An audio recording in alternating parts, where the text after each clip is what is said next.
Unfortunate, Nilesh is not there because we had spoken and so he was going to cover the upper limb and trunk. I will cover the massive bone loss in the lower limb. We are blessed to have a good orthopedic colleagues. So they are and I realized that tumors of the bone still go to a lot of orthopedic colleagues. So they are the ones who primarily treat them. So this is what used to be the standard regular practice. You do a wide excision, or the tumor is very big, you go for amputation, and this is when the skin and soft tissue is involved. But then now you find people started doing free fibulas. Initially, the concept of fibula in lower extremity was not well understood, and they were all going for having poor outcomes. And the reason was, you can see here, the fibula is so small that it is, sometimes you wonder whether it is worth salvaging or not. But then now we have entered an era that limb preservation is not the most important part, but also the function. And we are able to have a collective wisdom. So with the combined tumor board, we are able to do, so we have a musculoskeletal oncology MDT, which we have every 15 days. All the cases are discussed pre-operatively. I think that is most important. So as soon as any case is seen, we see pre-operatively and then start the planning part. So that's our team, and that's our radiologist and the oncologist. And also we have a DM pathologist also, especially for oncology. So now where we are, so what we can do now is a lot of things. So if you have this is a 9-year-old girl with a high-grade osteosarcomas. As I said, most of them were initially going for amputation. No longer it is true. We can do, and we can do a combination of things, not only do a fibula or just do a implant. So this is a MRI of the same child. So pre-operative planning, now we can do virtual planning. So we have a virtual, they have a software. So we can practically preserve all the important ligaments and structures without violating the oncological principles.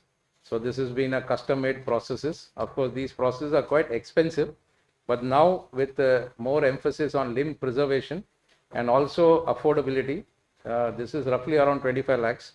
And in children, now we have processes which can be sort of increased in length over a period of time. So you have like a bone transport system within the process also, which we are still not used, but it is available now.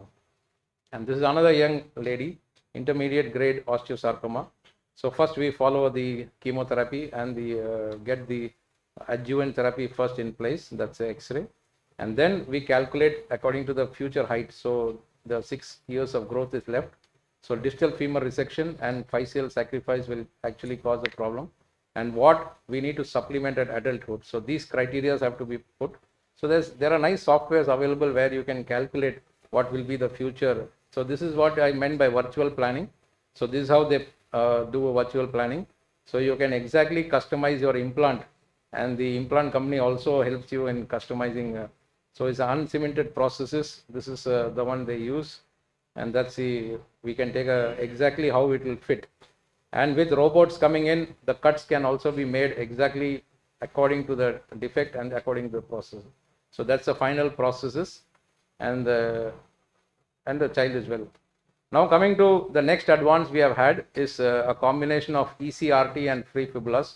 So this is a Ewing sarcoma, very high. Even amputation is not an option here because it is rightly going into the hip joint. So that's a child after adjuvant chemotherapy. So here we go by the Kapana principle. We have so normally in trauma, we use an allograft and a fibula inside. So the allograft, and in this case, a ECRT bone of the ipsilateral same bone, will provide immediate structural support. The fibula provides biological support. So over a period of time, both will integrate and prevent the bone from getting disintegrated.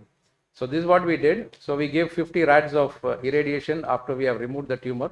So the tumor is done by our pediatric orthopedic team, also along with our oncosurgeons.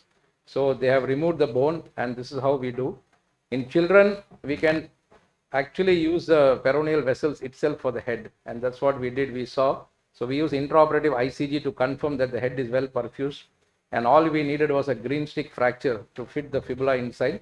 So once the fibula is put inside, that's the way they fixed it, with a big LCP plate along with the K wire.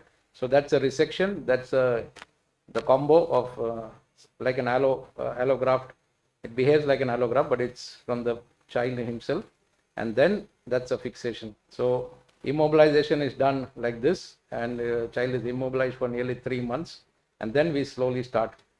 But the long-term outcomes has to be, we have to wait for disease-free period of minimum 3 years.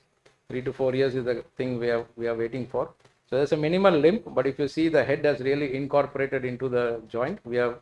And the fibula has gone on to unite well with the allograft as well as the native femur. So the golden rule in oncology, especially musculoskeletal oncology, so this is a nice quote which they use: if the tumor is a rumor, the tissue biopsy is the one which you need.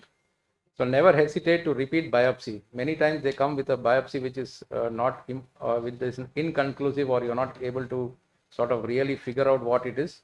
So never hesitate. So first they do a CT guided biopsy, and as plastic surgeons, we need to really relearn our anatomy at different levels. Especially we are very poor in musculoskeletal anatomy as well as the joint anatomy. So we need to have more anatomical knowledge of hip, knee, and ankle joints. So the main reconstructive option remains: you do a wide excision, many times that is enough. You do an excision with ECRT. You do an ECRT with soft tissue flap alone when the bone stock is good. When the bone is not good and it's a very long segment, then you have to add a fibula inside. When the bone cannot be used, then only fibula. And then the last option is customized endoprosthesis, which is actually many times when it is juxta-articular involving the joint, then we need to go. So I'll quickly run through an example of all. So this is a 19-year-old male with a swelling around the fibula. So here you see that's after chemotherapy, it has really localized, and then all it needs is a wide local excision, and does not, only thing we need to prevent. So here we are also there to take care of the common peroneal nerve and help them. So all that needed was removal of the tumor, and that is enough. And that's a disease-free at 4-year follow-up, and did not need any major reconstruction. Whereas if you have a lady like this, 16-year-old female, involving the marrow, you see the X-ray finding, the amount of tumor which is seen in the X-ray is quite less as compared to what is seen in the MRI. So the planning has to be done. Post-operative neoadjuvant chemotherapy done.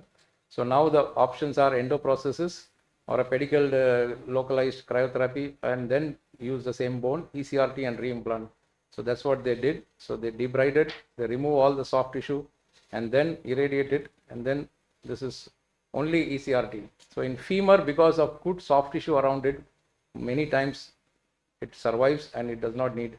Sometimes if they have a secondary fracture, because they are protecting the well with a big implant, it doesn't fracture so easily. So that's a extra protection given. That's a 7-month follow-up, and the bone goes to union without any problem. That's a histology, and there are negative margins, and necrosis of chemotherapy was more than 90%. Now we see a proximal involvement of the proximal head of the around the condyle of the tibia. So that's the MRI sequences.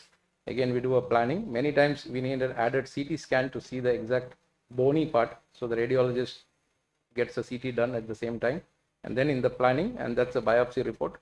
So in biopsy, we find that it's a tumor which is involving the joint. So plan is wide local excision. So medially, with the virtual planning, you can see the ligaments which we need to preserve and the extension of the tumor. So that is done. And here, because it is involving the joint, the plan is an endoprosthesis. Most of the endoprosthesis, when it goes across the knee joint, we need a flap cover, because right at the center around the knee, there will be insufficient soft tissue. Proximal and distal, it is quite easy to close. So what we do is, immediately after resection, when they are planning for the implant, we raise both the gastrocnemius and keep it ready. So that's it is easy. We don't put another incision. Through the same incision, we can harvest the gastrocnemius and keep it ready. So once they fix the implant, we cover the implant with the prosthesis. Now, when we go distally, so this is a low-grade osteosarcoma. So here, that's the ECRT done. But once you remove in the tibia, distal tibia, there is not enough soft tissue, unlike the femur. So here we need a free flap. So once it has come back from ECRT, the bone stock is quite good. So they plate it, and then we cover with an ALT. When we do for distal end, we always take a lot of muscle, so that the muscle is also useful. Though at 3 months before they go for radiation, the muscle basically shrinks. So the long-term cosmetic outcome is quite good. So here we have taken ALT with, that's a 3-month follow-up, and that's how it goes on to heal. The ankle has been fused. Whereas when you have this patient already operated a couple of times presenting to us, so here the bone stock is not good. So we have to remove the entire implant as well as the bone. In tibia, fibula is quite strong enough, so we support it again with LCP. The native fibula is also strong, so that provides the length. So length is not altered, and we just use the fibula. And the drawback of using fibula alone is that the risk of fracture is high.